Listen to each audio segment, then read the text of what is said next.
वेदव्यास जी महाराज ने श्रीमद् भागवत की रचना की और रचना करके श्रीमद् भागवत को गेहे गेहे जने जने स्थापन करने के लिए अपने पुत्र श्री सुखदेव जी को प्रदान की। शुकाचार्य जी ने यही भागवत की कथा परीक्षित जी को सुनाई, जिन परीक्षित जी को 7 दिन में मरने का श्राप लगा है। पूछा गया कि ऐसा क्या किया परीक्षित ने जिसके कारण उन्हें 7 दिन में मरने का श्राप लगा। कुछ प्रसंग महाभारत का यहां सुनाया गया।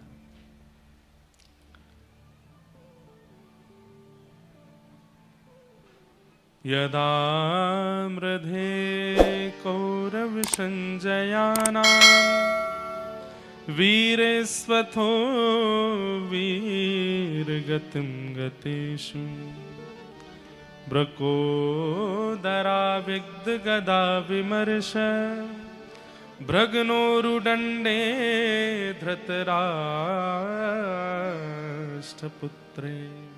ध्यान से सुनिएगा। महाभारत का युद्ध अपने अंतिम पड़ाव पर चल रहा था और उसी समय दुर्योधन ने भीम ने दुर्योधन की जंघा पर प्रहार किया, जिसके कारण कौरवों का हनन हुआ। धर्म युद्ध में नाभि से नीचे प्रहार करना वर्जित है, तो फिर भीम ने दुर्योधन की जंघा पर प्रहार क्यों किया? ठाकुर जी की आज्ञा, भगवान ने आज्ञा दी है। बंधुओं, बहुत ध्यान से सुनिएगा इस प्रसंग को। हम सुना चुके हैं कई बार, लेकिन बहुत समय से नहीं सुना है, इसलिए पुनरावृत्ति कर रहे हैं। जब भीम ने दुर्योधन की जंघा पर प्रहार किया, यह दृश्य देख करके कई धर्म का पालन करने वाले, भगवान के द्वारा प्रदत्त की गई धर्म की स्थितियों का पालन करने वाले लोगों को बहुत क्षोभ हुआ। वे ये तक भूल गए कि भगवान इस पक्ष में हैं, अगर इस पक्ष की विजय धर्म के विरुद्ध जाके हो रही है तो होने दो। नहीं, धर्म जब कहता है कि धर्म युद्ध में नाभि से नीचे प्रहार करना वर्जित है, तो फिर इस युद्ध में नाभि से नीचे प्रहार क्यों किया? और वो भी भगवान ने आज्ञा दे करके। कथा आप सब लोगों को संभवतः पता है कि दुर्योधन का सर्वांगीण अंग जो है वो लोहे के समान है, केवल उसकी जंघा ही रह गई है। उसमें भी भगवान ही कारण बने थे, क्योंकि जब दुर्योधन को माता जी ने निर्वस्त्र रात्रि में आने के लिए कहा ताकि वो अपने नेत्रों से उसको देख करके अपनी संपूर्ण ऊर्जा से उसको लोहे का बना दें, गांधारी ने, तब भगवान ने ही बीच में आकर के एक केले का पत्ता दिया। बोले कि अरे, मां के सामने निर्वस्त्र नहीं जाना चाहिए, कम से कम कौपीन पहन के तो जाओ, कौपीन नहीं है तो केले के पत्ते से ढक के जाओ। तब दुर्योधन ने भगवान की बात मान के केले का पत्ता लगा लिया, तो सर्वांगीण अंग तो लोहे का हुआ, लेकिन केवल कटी भाग जो है वो रह गया। तब भगवान ने आज्ञा की, भीम ये कैसे भी नहीं मरेगा, नहीं तो भीम की प्रचंड गदा यदि किसी के मस्तिष्क का स्पर्श कर ले और उसका सिर भेदन ना हो। घुमा घुमा कर बोले दुर्योधन ने भीम ने दुर्योधन की जंघा पर प्रहार किया, और आप आश्चर्य करेंगे, आपके भैया कृष्ण की आज्ञा से किया। ये बात सुनते ही बलराम जी को क्रोध आया। अधर्म करते हुए जीते पांडव, और वो भी कृष्ण को संग रखते हुए उन्होंने अधर्म किया। मैं ये सहन नहीं करूंगा। तुरंत बलराम जी ने अपने हल मूसल उठाए और सीधे दौड़े कुरुक्षेत्र की ओर। यहां सब पांडव जश्न मना रहे थे अपनी विजय का। इतने में ही देखा पृथ्वी कंपायमान हो रही है। पांडवों ने कहा, भगवान ये भूकंप जैसी स्थिति बन रही है, क्या हुआ? बोले ये प्राकृतिक भूकंप नहीं है,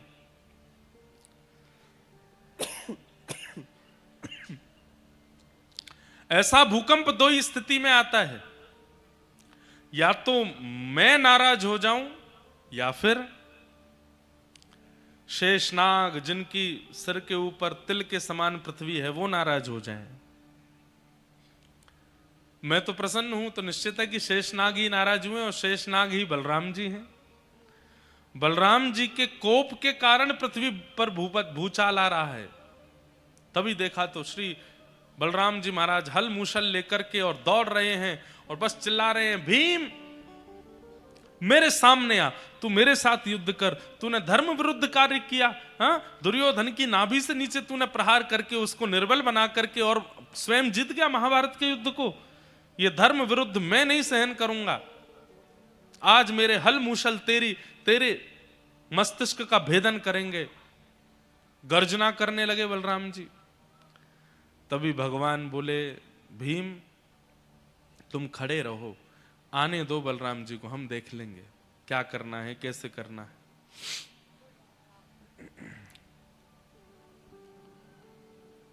बलराम जी महाराज दौड़े।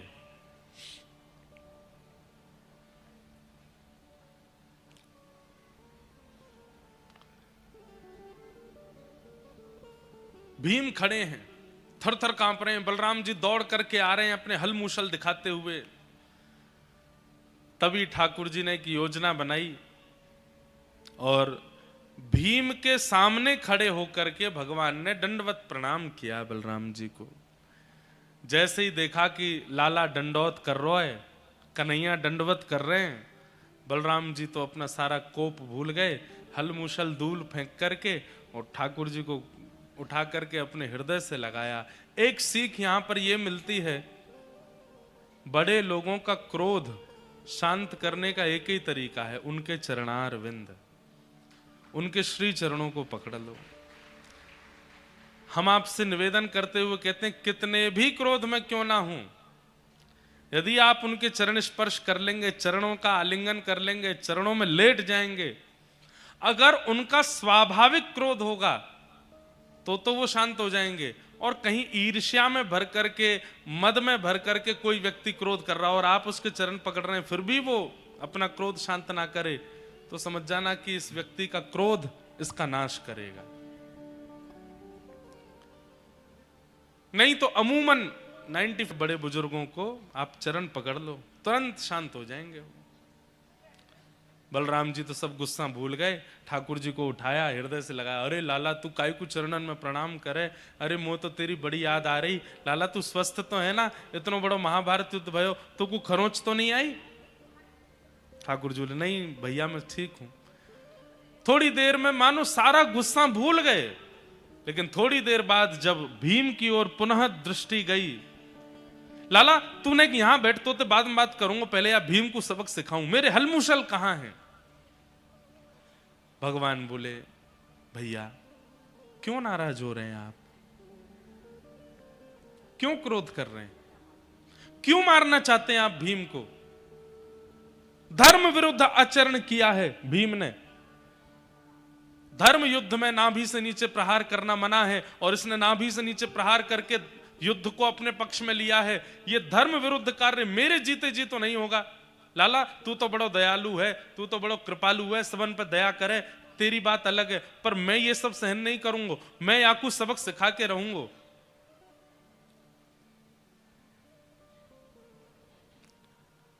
ठाकुर जी बोले, नाभि से नीचे प्रहार करना अधर्म है।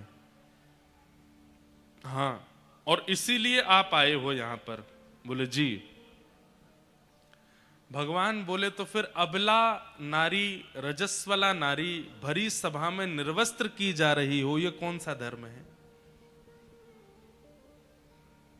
एक नारी अपने मासिक धर्म में है, उसके पति जुआ हार गए हैं और वहां यही दुर्योधन, यही दुशासन उसकी साड़ी खींच के निर्वस्त्र कर रहे थे। यह कौन सा धर्म था भैया? बलराम जी निर्वाक हो गए। और यदि वह धर्म अधर्म था तो वहां आप क्यों नहीं आए दुर्योधन का शिरच्छेदन करने के लिए? वहां आप क्यों नहीं आए दुशासन के हाथों को काटने के लिए? एक भरी सभा में नारी का अपमान किया जा रहा था, तब आप नहीं आए।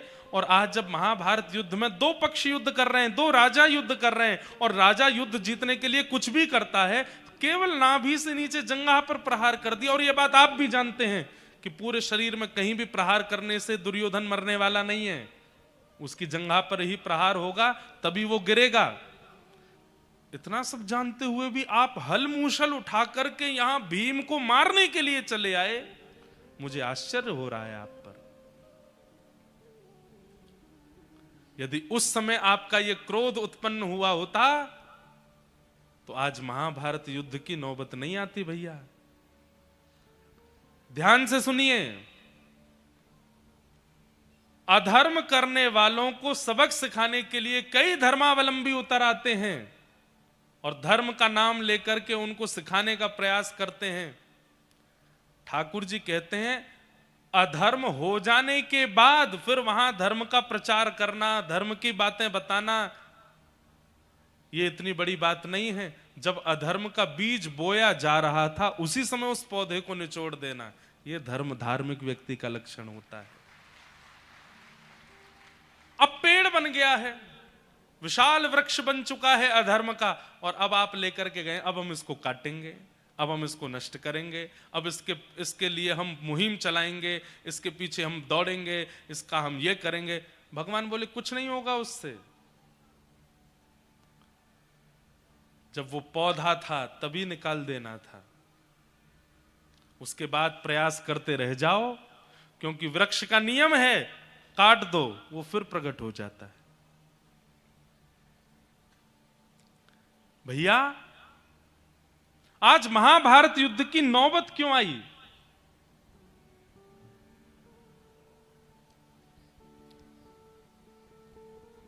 क्योंकि उस समय दुर्योधन दुशासन बच गए, जिस समय इन लोगों ने अधर्म किया।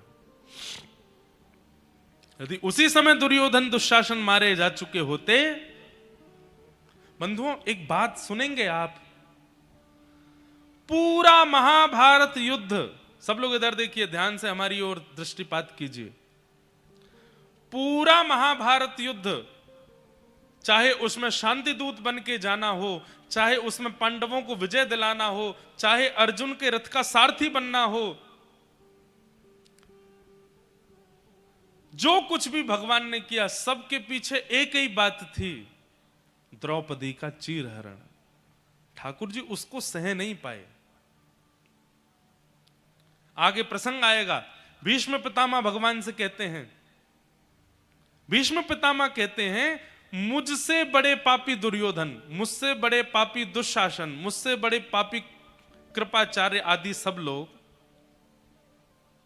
पर उनको आपने एक बाण मारा, उनको आपने एक गदा मारी, और मेरे जैसा धार्मिक व्यक्ति जिसने अपने 100 जन्मों में कोई पाप नहीं किया, बाल ब्रह्मचारी, ब्रह्मचर्य का पालन करके जीवन निर्वहन करने वाला, मैं सत्यवादी, मैं सद्मार्ग पर चलने वाला भीष्म पितामह, मुझे आपने असंख्य बाण मार दिए।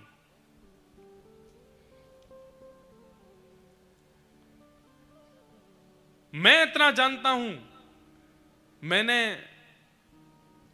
विवाह नहीं किया, जब कभी भी स्त्रियों का दर्शन किया तो उनके प्रति मातृभाव या बहन भाव ही रखा, और स्त्रियों के प्रति दूरदृष्टि रखने वाला वो दुर्योधन, उसको आपने इतनी दर्द भरी मृत्यु नहीं दी जितनी दर्द भरी मृत्यु मुझे दी है। कारण क्या है नाथ? 100 जन्मों में मैंने पाप नहीं किया, फिर भी इतना कष्टदायी मृत्यु मुझे क्यों हो रही है? भगवान उत्तर देते हुए कहते हैं, पाप करने वाला पापी होता है, पर पाप होते हुए देखने वाला महापापी होता है। कोई पाप कर रहा है और आप उस पाप को रोकने की सामर्थ्य होते हुए भी खड़े खड़े केवल देख रहे हो, ठाकुर जी कहते हैं उससे दुगना बड़ा पाप आपका है, क्योंकि आप सामर्थ्य होते हुए भी मुंह पर चुप्पी लगाए बैठे हो। आप यदि खड़े होकर के एक उंगली उठा देते और एक बार कहते दुर्योधन खबरदार, जो तूने द्रौपदी का स्पर्श भी किया तो द्रौपदी का चीरहरण नहीं होता। मैं उस समय चीरहरण के समय दुर्योधन को नहीं देख रहा था, दुशासन को नहीं देख रहा था, मैं उस समय उस सभा में बैठे हुए भीष्म पितामह को देख रहा था कि भीष्म पितामह जैसे महारथी जिस सभा में बैठे हैं वहां स्त्री निर्वस्त्र नहीं हो सकती। लेकिन जब पता चला कि दुर्योधन भीष्म पितामह के होते हुए भी द्रौपदी निर्वस्त्र हो रही है, उसी दिन मैंने ठान लिया था कि दुर्योधन, दुशासन, इन सब की मृत्यु तो एक तरफ है, भीष्म पितामह की मृत्यु सबसे कष्टदायी होगी। क्यों? ये योग्य होते हुए भी देख रहे थे। धर्म की परिभाषा है क्या हम जानते ही नहीं हैं। बस क्योंकि ट्रेंड में चल रहा है इसलिए सब आगे आ जाते हैं।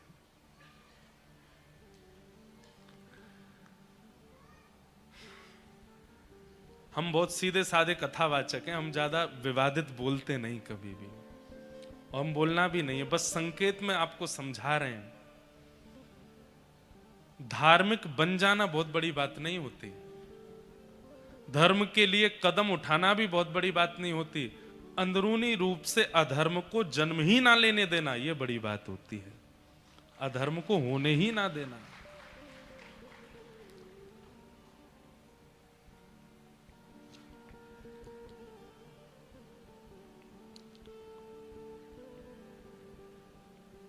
आज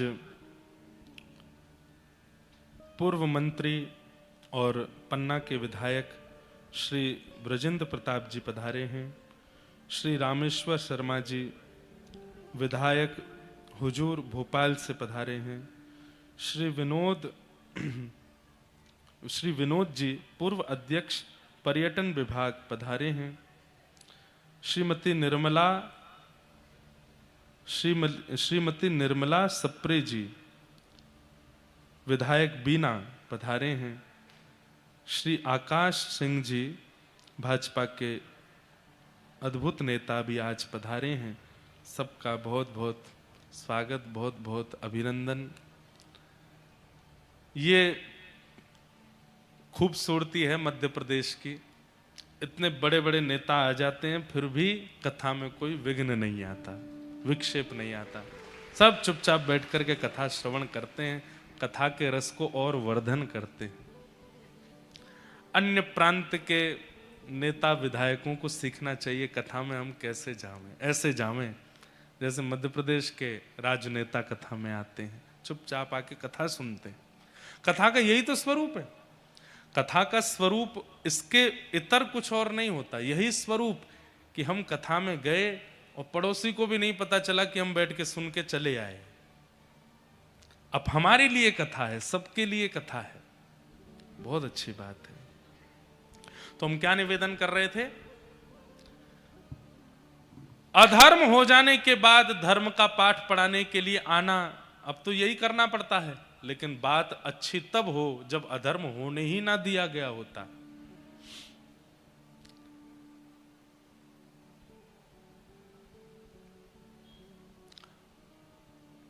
भैया आप भीम को मारने के लिए आए, मैं आपको भीम को आपके हवाले कर देता, लेकिन कब? जब आप उस समय भी आए होते जब द्रौपदी का चीरहरण हुआ था।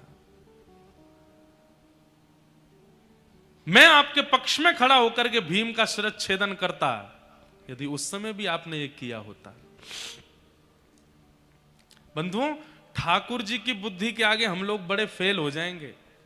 कभी अगर हम लोगों को मृत्यु के बाद तो भगवान के सामने निर्णय होगा ना, नर्क जाना है, स्वर्ग जाना है, कहां जाना है, उस समय ठाकुर जी फिर सारी गिनतियां करवाएंगे। आप लोग कहोगे हमने ये अच्छा किया, हमने ये अच्छा किया, हमने ये अच्छा किया, फिर ठाकुर जी ऐसी एक बात बताएंगे जो आपके मन में ही नहीं थी। तुमने ये भी तो किया था, ये क्यों भूल रहे हो? तुमने ऐसा भी तो किया था। तो ठाकुर जी कहां कौन सी बात अपने मन में रख के बैठे हैं कोई पता नहीं है। इसीलिए सूरदास जी महाराज ठाकुर जी से कहते हैं, हरि जी मोरे अब गुण चित ना धरो, हरि जी मोरे अब गुण चित ना धरो। समदर्शी है नाम तिहारो, समदर्शी है नाम समदर्शी का मतलब पता है? समान दृष्टि जिसकी है, सबको एक दृष्टि से जो देखता है। समदर्शी है नाम तिहारो, समदर्शी है नाम तिहारो, चाहो तो पार करो, चाहो तो पार करो। हरि जी मोरे अब गुण चित ना धरो, हरि जी मोरे अब गुण चित। बंधुओं, ये नाम जप के लिए आज्ञा क्यों करते हैं गुरुजन? क्योंकि नाम जप औषधि है। कई इतने दुर्गुण हमारे और कई ऐसी क्रियाएं हम करे बैठे हैं जो हम करके भूल गए हैं, पर ठाकुर जी नहीं भूलते। ठाकुर जी को सब पता होता है। इसलिए इतना नाम जप किया, इतना नाम जप किया, इतना नाम जप से ठाकुर जी मिलेंगे बाद की बात है। पहले जो आपका किया धरा है उसका हिसाब बराबर होता है नाम जप से।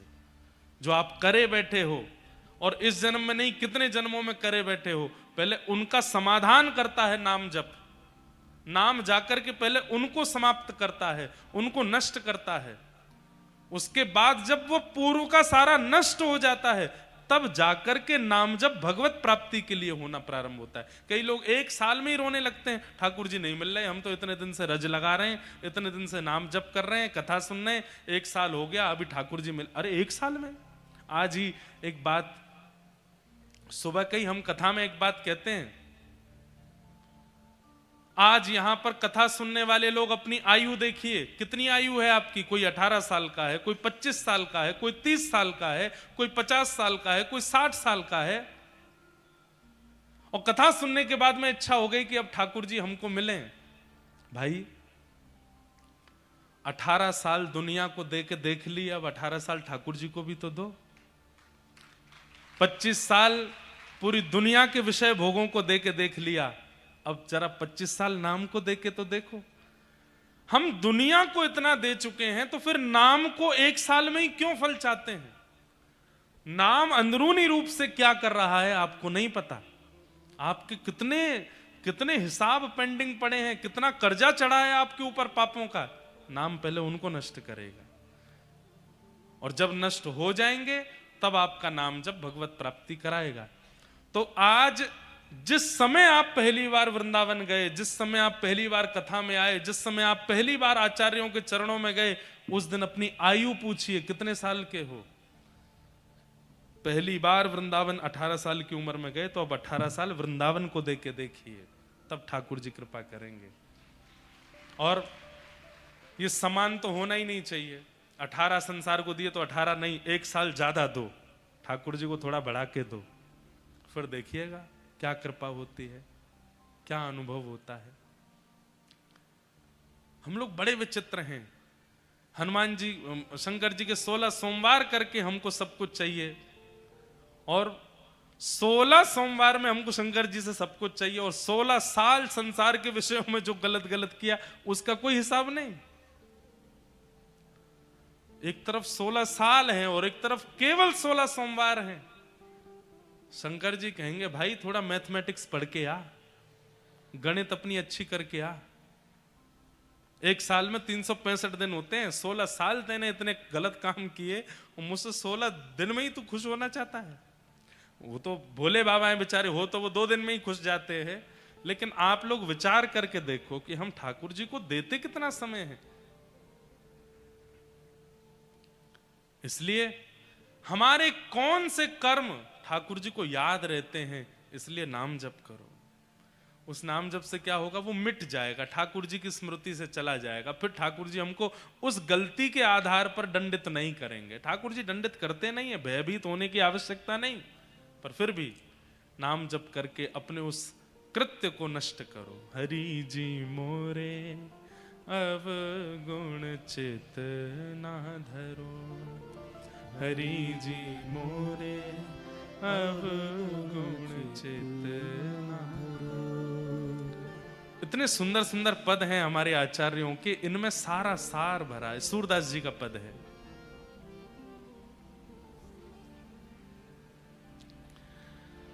तो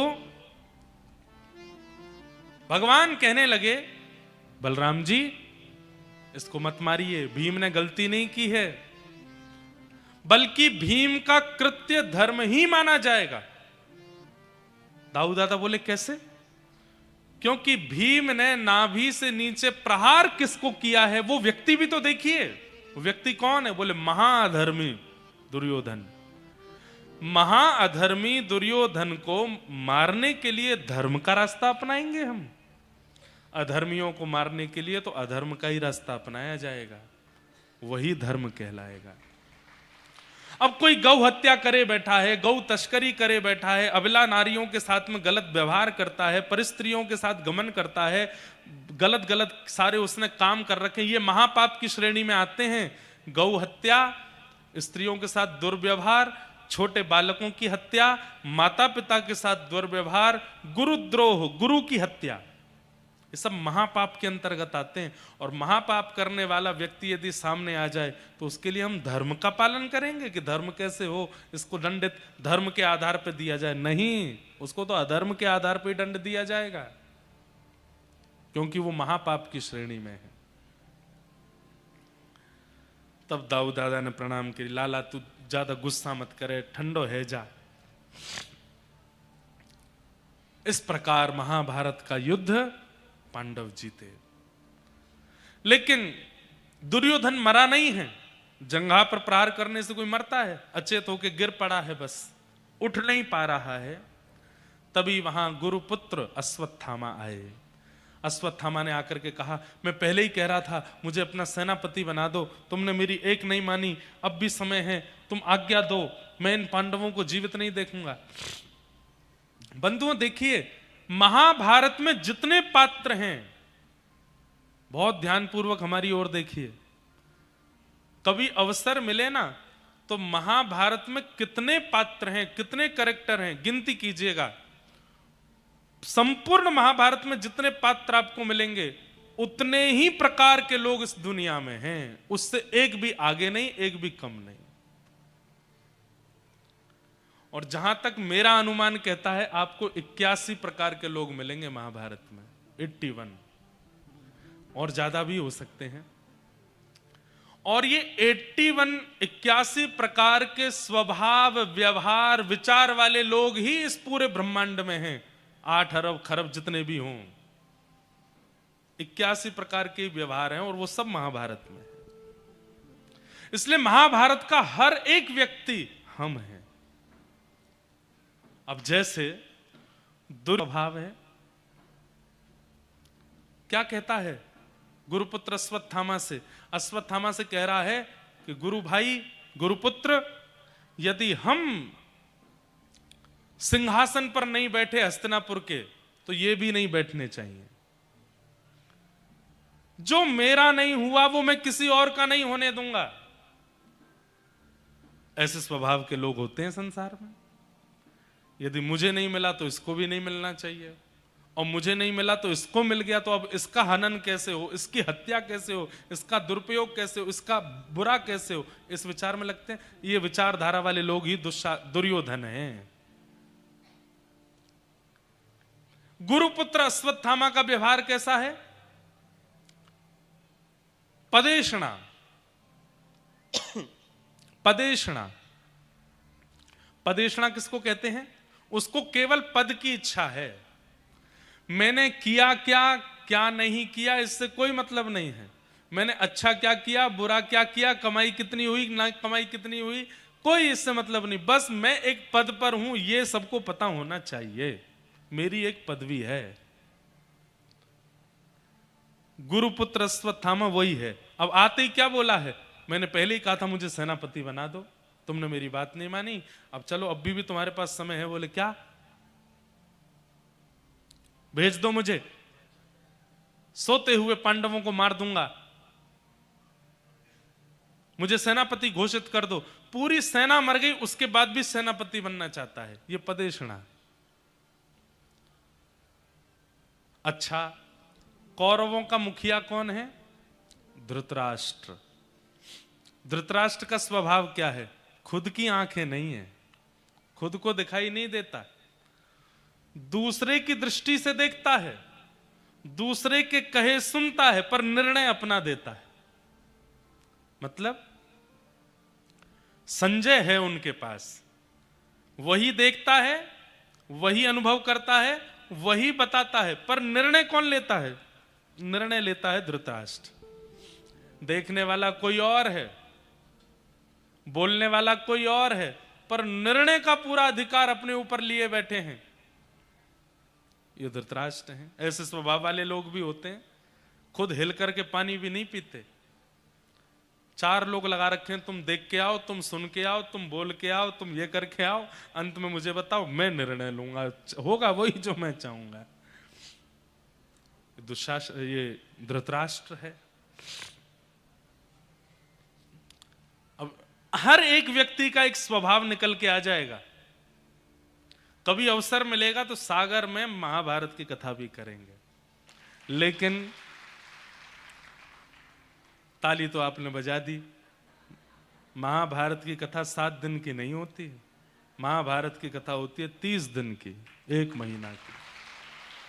क्योंकि महाभारत इतना विशाल ग्रंथ है कि उसकी भूमिका में ही 7 दिन निकलेंगे।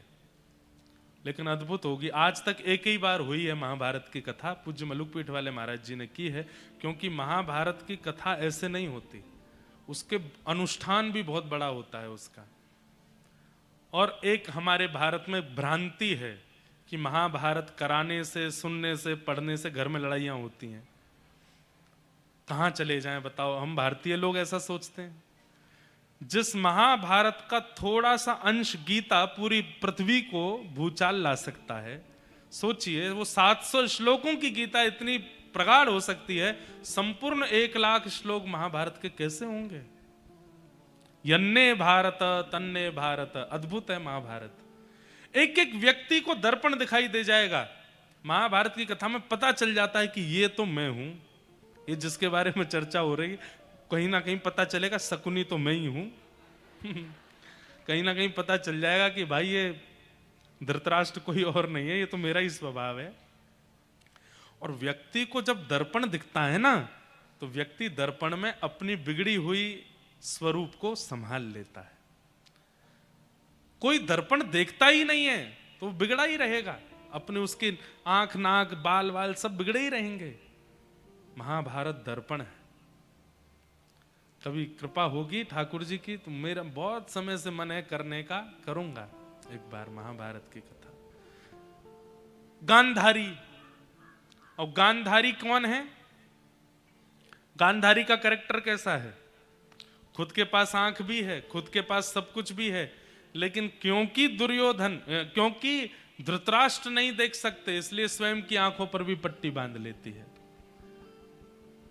मतलब किसी पर, इसी को कहते हैं अंधविश्वास। वो तो देख ही नहीं रहा है और बिना देखे सब गलत कर रहा है, मैं भी नहीं देखूंगी। लो, अरे तुम्हारी तो आंख खुली रखो, तुम उसकी पत्नी हो, तुम अगर देख के बताओगी तो उससे बहुत कुछ अच्छा होगा। लेकिन उन्होंने गलत अर्थ निकाल लिया पतिव्रता नारी होने का। कैसा अर्थ निकाला? बोले ये नहीं देखते तो मैं भी नहीं देखूंगी। सबका अपना अपना एक कैरेक्टर है महाभारत में, और वो सब हम ही हैं। गुरुपुत्र अश्वत्थामा अर्धरात्रि में गए और सोते हुए 5 पांडवों को मारने के लिए, लेकिन जाको राखे साइया मार सके ना कोई, बाल ना बाका कर सके जो जग बैरी हो। ठाकुर जी जिसके रक्षक बन जाते हैं उसको फिर कौन मार सकता है? कल हमसे किसी ने निवेदन किया, महाराज अम्बरीश का चरित्र सुनाइएगा। हमने कहा जरूर सुनाएंगे। महाराज अम्बरीश का चरित्र एक दिन सुनाऊंगा, मैं विस्तार से सुनाऊंगा। कैसी रक्षा ठाकुर जी करते हैं। बस ठाकुर जी के चित्त को भा जाएं तो ठाकुर जी रक्षा। अच्छा, एक और बात, क्या प्राणों की रक्षा को ही आप ठाकुर जी के द्वारा की गई रक्षा मानते हो? नहीं, प्राणों की रक्षा ठाकुर जी के द्वारा की गई रक्षा नहीं है। तो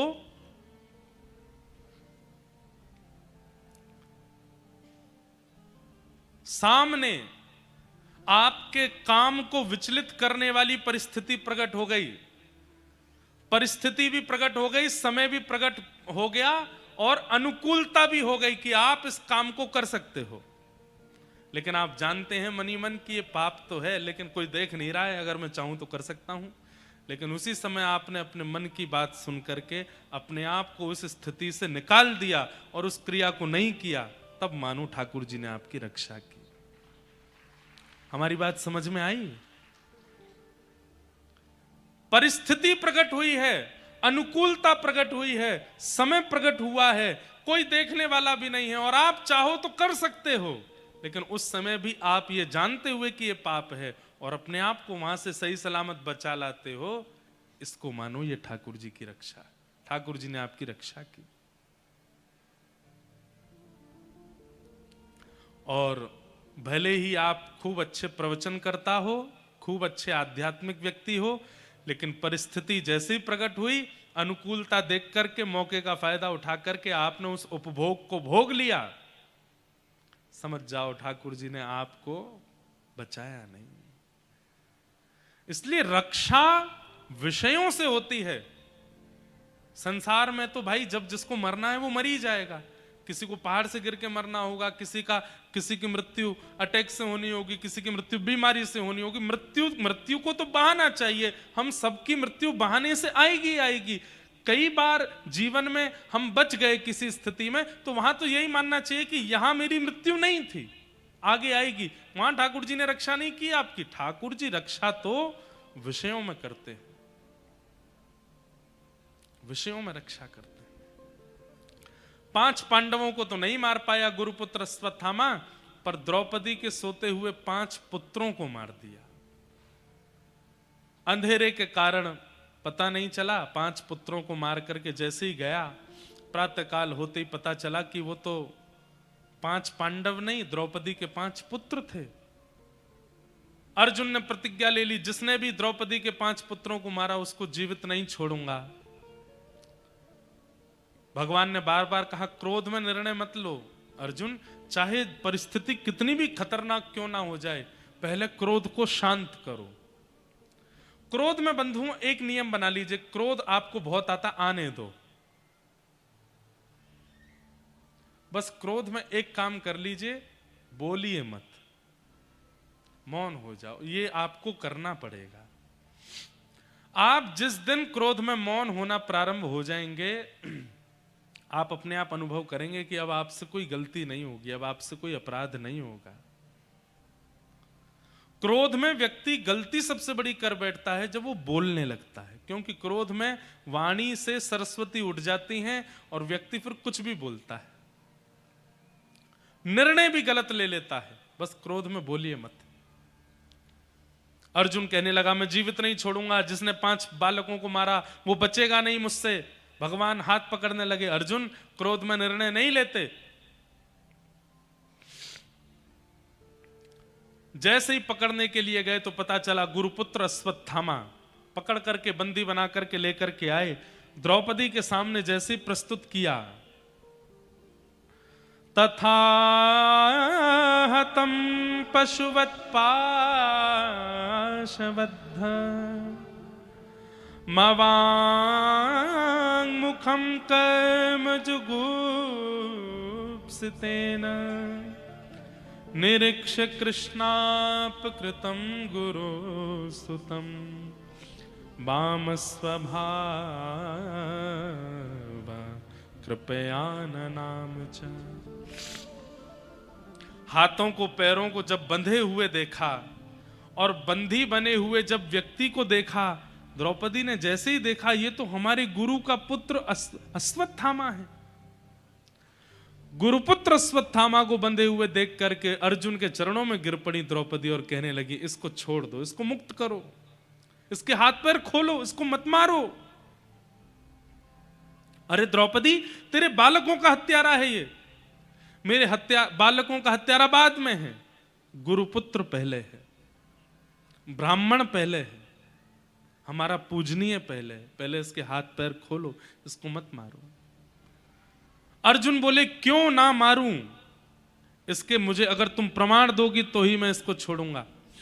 भगवान खड़े खड़े बोले, अर्जुन सबसे पहला प्रमाण तो यही है कि जिसके बालक मारे गए वो माता इतनी दया में आ गई जिसको देख करके, उसको तुम कैसे मार सकते हो? मां को अपने सबसे ज्यादा प्रिय बालक होते हैं, वो बालकों के हत्यारे को जीवित नहीं देखना चाहती, पर द्रौपदी के चित्त में उसके प्रति दया आ रही है, तुमको यहीं रुक जाना चाहिए।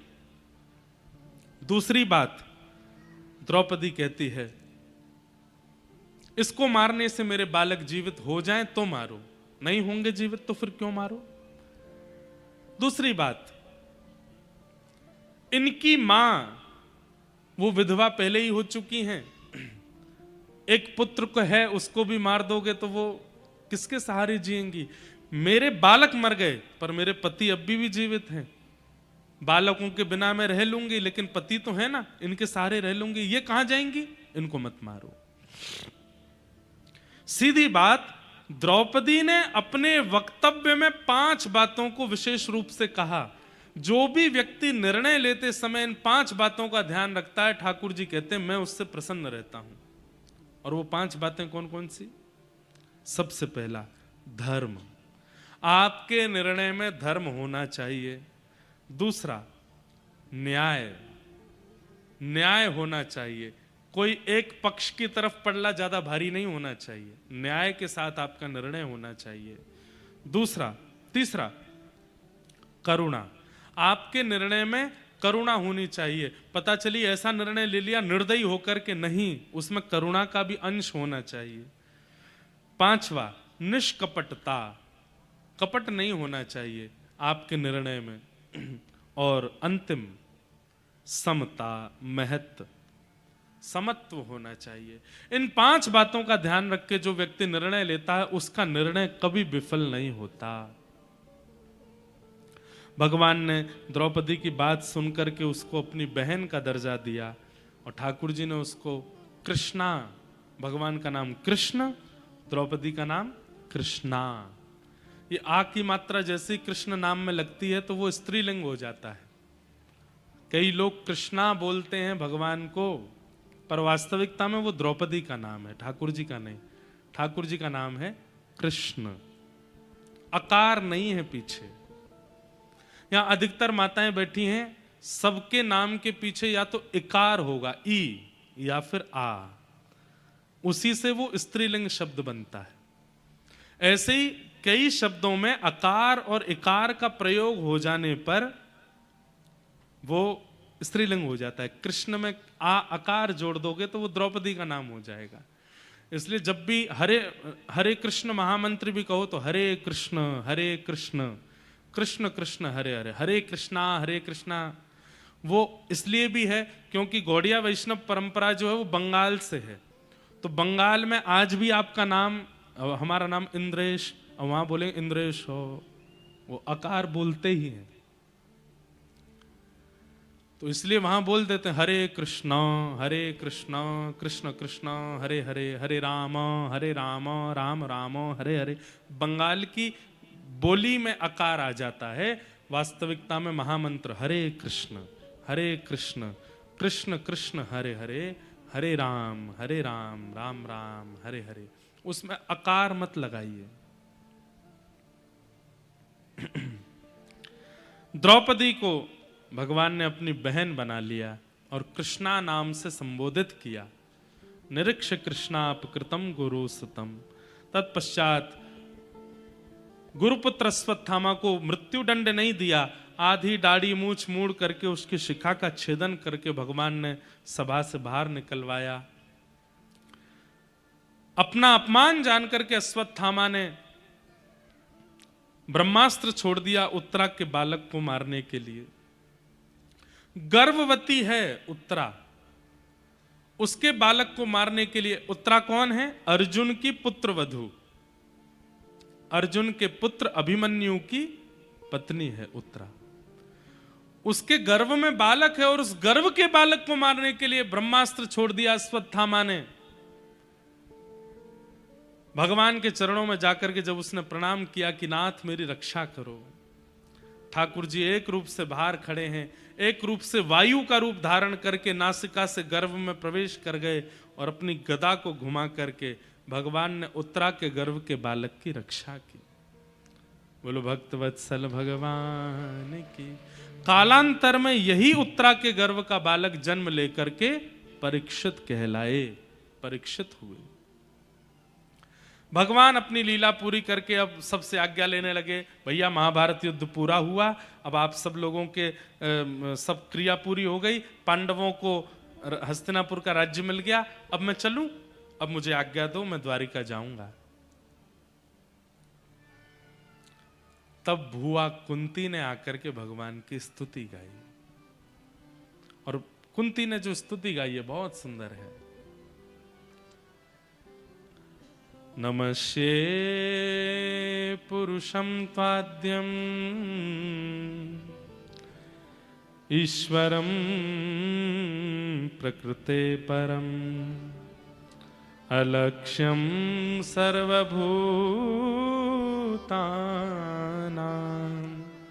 अंतर्बहिरवस्थितम्।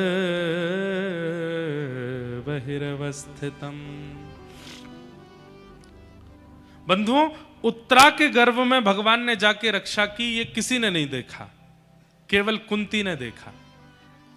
बाकी सबको तो लगा ठाकुर जी भारी खड़े हैं, पर कुंती ने देख लिया कि ठाकुर जी वायु मात्र बन करके भीतर गए और जाके रक्षा करके आए।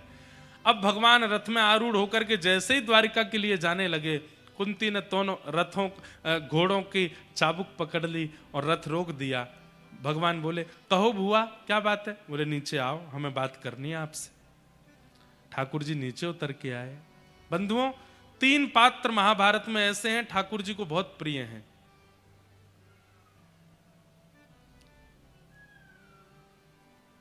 सबसे पहला कुंती, दूसरा कर्ण और तीसरा अर्जुन। ये तीनों ठाकुर जी को बहुत प्रिय हैं। उनमें पहला नाम कुंती का है। कहो भुआ क्या बात है, आपने हमारा रथ रोक लिया? बोली कि मुझे आपसे कुछ बात करनी है। बोले, क्या बात करनी है? बोले, मैं आपको प्रणाम करना चाहती हूँ। चरणों में प्रणाम किया तो ठाकुर जी उल्टा प्रणाम करने लगे। भुआ, उल्टी गंगा बहा रही हो? भतीजे हैं हम आपके, हमें आपको प्रणाम करना चाहिए, आप हमको क्यों प्रणाम करती हो? बोले, जब पता चल जाए कि भतीजा भगवान है तो फिर उसको प्रणाम ही करना पड़ेगा ना। आप हमारे परमात्मा हो, इसलिए हम आपको प्रणाम। अच्छा, हम भगवान हैं?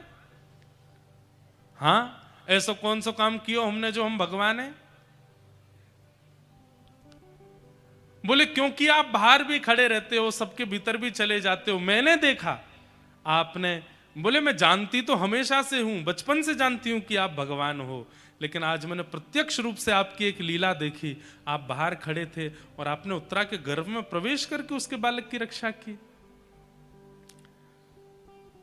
अलक्ष्यम सर्वभूतानाम अंतर्बहिरवस्थितम। जो अंदर बाहर सब जगह रहे वही तो परमात्मा होता है, इसलिए मैं आपको प्रणाम कर रही हूं। बंधुओं, ठाकुर जी की चोरी कोई नहीं पकड़ सकता, लेकिन भक्त पकड़ लेते हैं। ठाकुर जी की लीला को सब भक्त पकड़ लेते हैं। 2 मिनट में भक्तों के पकड़ में ठाकुर जी आ जाते हैं।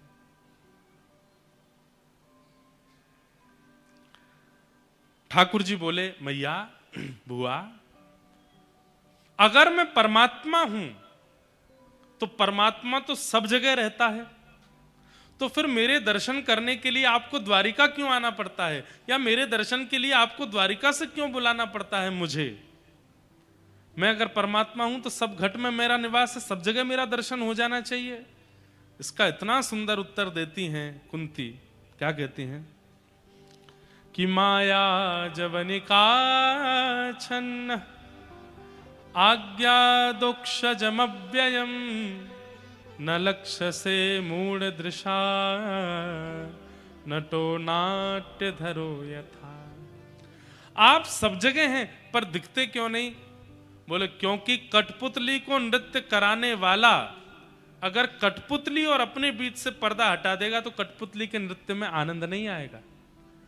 नृत्य कराने वाले को तो पर्दे के पीछे ही बैठना पड़ता है, तभी कठपुतली के प्रति भावना जागृत होती है। अरे देखो, कठपुतली रो रही है, नाच रही है, गा रही है, उछल रही है, चल रही है।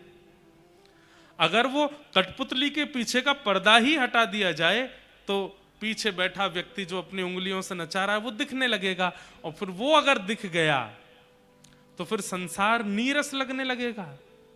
हे नाथ, पूरे विश्व को आप नचाते हो, पूरे विश्व को आप चलाते हो, हमें दिखता हो देखो ये नेताजी बन गए, ये प्रवक्ता बन गए, ये भागवत वक्ता बन गए, ये वो बन गए, ये इतना धनवान हो गया, ये इतना निर्धन हो गया, उसका ब्याह हो गया, उसके बालक हो गए। वास्तव में सब कठपुतली हैं, करने वाले सब आप हो, करते सब आप हो। पर हम लोग इस संसार में रमे रहें, इसलिए कठपुतली और आपके बीच में जो ये माया का पर्दा है इसको आप उठने नहीं देते हो। लेकिन नाथ, कभी कभी जीवन में मानव के जब सदगुरु आते हैं तो वो सदगुरु इस माया के पर्दे को हटा देते हैं और व्यक्ति को स्पष्ट हो जाता है, ना कोई चल रहा है, ना कोई बोल रहा है, ना कोई बैठा है, ना कोई धनवान, ना कोई निर्धन, सब आप कर रहे हो। और फिर हम गाते हैं, मेरा आपकी कृपा से सब काम हो रहा है, मेरा आपकी कृपा से सब काम हो रहा है।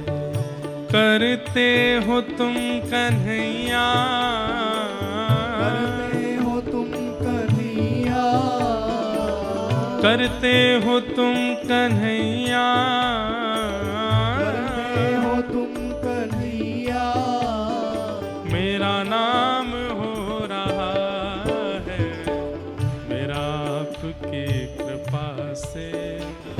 चलते हुए वृंदावन की ओर चले आए, सीधे पहुंचे हैं श्री राधा वल्लभ लाल जी का दर्शन किया।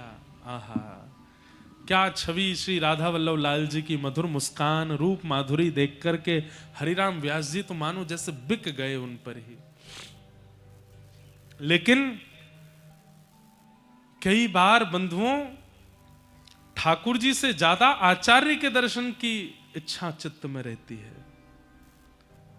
इसको गलत नहीं मानिएगा, ये गलत नहीं है, क्योंकि ठाकुर की झांकी कराने वाले आचार्य हैं ना, हमारे चित्त को शुद्ध करने वाले आचार्य हैं ना, तो कभी कभी ठाकुर से ज्यादा आचार्य के दर्शन की इच्छा प्रकट हो जाए तो इसमें कोई दोष नहीं है। हम तो उस भारत के निवासी जहां सहजोबाई, पहली महंत भारत की महिला महंत, महिला संत भारत की, उनका नाम था सहजोबाई। वो अपने पद में क्या कहती हैं,